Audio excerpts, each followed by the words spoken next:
কি মাথা ঘোরায়, গা ঝিনঝিন করে। হ্যাঁ, মাথা ঘোরায়, মাথা ঘোরায় এখানে। অনেক ভয়ানক এক্সপিরিয়েন্স, ঠিক আছে।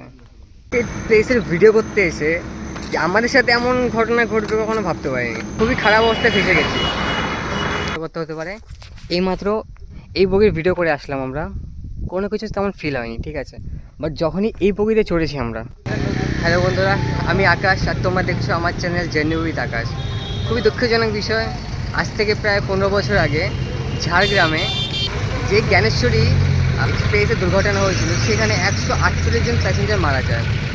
তো বর্তমানে সেই জায়গাটা খুব হন্টেড প্লেস হিসাবে আজ আমরা সেখানে যাচ্ছি আর চেষ্টা করবো সেখানে 24 ঘন্টা সেখানে কাটানো।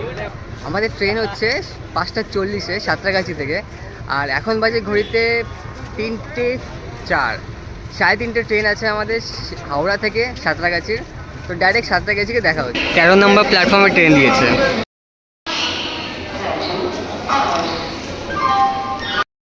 টিকিট কেটে নিলাম সাঁতরাগাছি থেকে ঝাড়গ্রামের।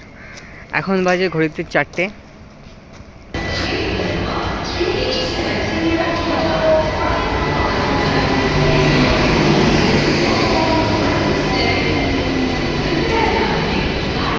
এখন ঘড়িতে বাজে 8:45। যে স্টেশনে নামার কথা ছিল সেই স্টেশনে পৌঁছে গেছি। আর তোমরা দেখতেই পাচ্ছ স্টেশন পুরো খালি। যেহেতু কাল রাতে আমরা বেরিয়েছি, রাতে ঘুম হয়নি, একটুখানি ট্রেনে ঘুমিয়ে নিয়েছিলাম, এখনও চোখে ঘুম ঘুম। জানি না আজ রাতে কি হবে, দেখা যাক। সাথে থেকো তোমরা। স্টেশনটা এখনই এত খালি, খুব অল্প লোক আছে এখানে। রাতে তাহলে কি হবে? এই স্টেশনে দিনে 2টো ট্রেন যায়, 2টো ট্রেন আসে।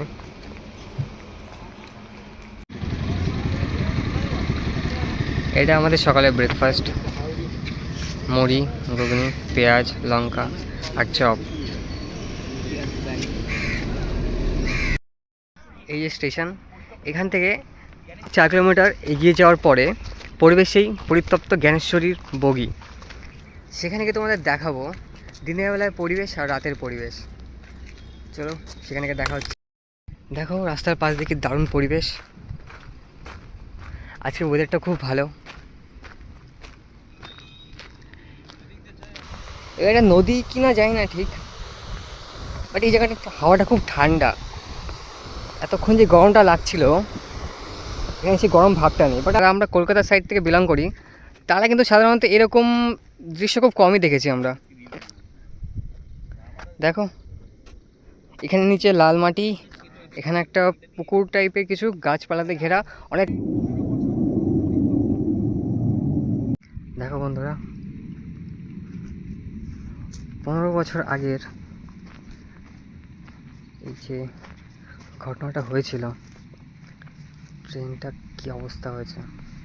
শুধু এটা না, এই যে বাকি বগিগুলো আছে সবগুলো। এই যে হচ্ছে জ্ঞানেশ্বরী, আমি দেখাচ্ছি এখানে ভিতরে গিয়ে, ঠিক আছে। আবার দেখো বগির অবস্থা কি, আরেকটা দেখাচ্ছি। এখানকার ফার্নিচার খুব বেশি নরম হয়ে গেছে, এখানে কিছুই দেখা যাচ্ছে না। ওপরে আবার পরে কি অবস্থা, ফার্নিচার পুরো কমজোর হয়ে গেছে। 15 বছর আগের দুর্ঘটনা এটা যেহেতু, তো অনেকটা সাহস করার পর এটা দ্বিতীয় বগি। এখন তোমাদের এইটা ঘুরে দেখাবো। অনেক ইউটিউবাররা বলেছে যে এই বগিতে উঠলে নাকি তাদের মাথা ঘোরায়, গা গোলায়। দেখা যাক। এই এখানে কিছু একটা মনে হলো আমার। এই এটা তো আমি। আচ্ছা তোমাদের ভিতরের সিন দেখাই এবার, চলো। এখানে কাজ ভেঙে পড়ে আছে, ভিতরে পুরো ফিনাইলের গন্ধ।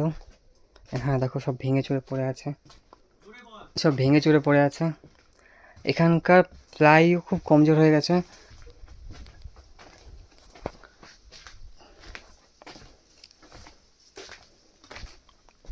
প্রচণ্ড বাজে অবস্থা এখানে। এটা বগি শেষ।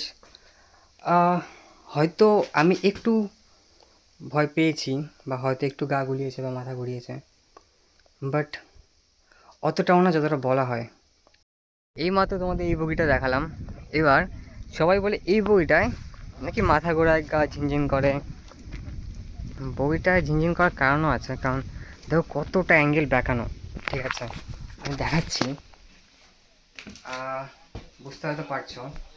ঠিক আছে, এখানে না ধরে দাঁড়ানো যাবে না, মানে হ্যাঁ মাথা ঘোরায়, মাথা ঘোরায় এখানে, কারণ এটা ভূত। এটা হয়তো 30 ডিগ্রি অ্যাঙ্গেল করা আছে বইটা। ঠিক আছে, দেখো এটা হচ্ছে আমার হিসাবে স্টেবল। ঠিক আছে, বাট এটা এরকম করে বেঁকানো আছে। আমি দাঁড়িয়ে আছি, লিটারালি কাত হয়ে, দেখতে পাচ্ছ হয়তো পুরো কাত হয়ে দাঁড়িয়ে আছি আমি, হয়তো এই কারণেই মাথা ঘোরা। আর না ধরে দাঁড়ানো যাচ্ছে না, দেখো এইভাবে দাঁড়িয়েছি, মনে হচ্ছে পাহাড়ে চূড়ায় চড়বো।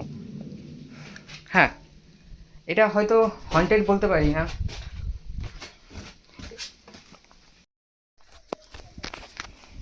এই বগিটা হন্টেড তো নয়, বাট এটা একটা অ্যাঙ্গেলে করা আছে, তার জন্য সবার মাথা ঘোরায়, গা গোলায়। বাট অনেক ভয়ানক এক্সপিরিয়েন্স। ঠিক আছে, এইটার এক্সপিরিয়েন্স করার পর আমার ওটার মধ্যে যেতে ইচ্ছা করছে না, আর বর্তমানে আমার হাত কাঁপছে। ঠিক আছে, কারণ এটা পশ্চিমবাংলার মোস্ট হন্টেড প্লেসের মধ্যে একটা। আশেপাশে 4 কিলোমিটারের মধ্যে না কোনো জনবসতি আছে, না কোনো লোকালয় আছে, না কোনো রকম সুযোগ সুবিধা আছে। তো এখানে থাকা মনে হয় সম্ভব হবে না 24 ঘন্টা, তাও চেষ্টা করব যতদূর আমি করে পারি।